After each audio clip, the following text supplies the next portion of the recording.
VM2 কিভাবে read করলাম সেটা দেখাবো। এখানে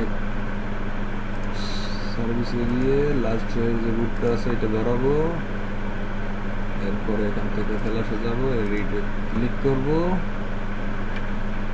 এবং ইউএসবিটা লাগাবো, সাথে সাথে এটা ধরে নেবে।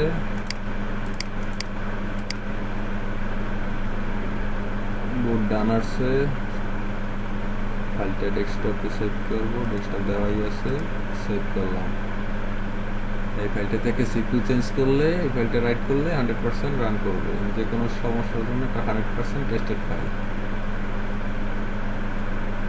এরকম ফ্ল্যাশ ফাইল যদি লাগে আমার কাছ থেকে নিতে পারেন, আমার ওয়েবসাইটে অবশ্যই পাবেন, ইউটিউব চ্যানেলে লিঙ্ক দেওয়া থাকবে। অবশ্যই এটা পেইড ফাইল, ফ্রি না, তার জন্য আপনাকে 50 টাকা বিকাশ করতে হবে। সবাই ভালো থাকবেন, আজকে ভিডিও পর্যন্তই, আল্লাহ হাফেজ।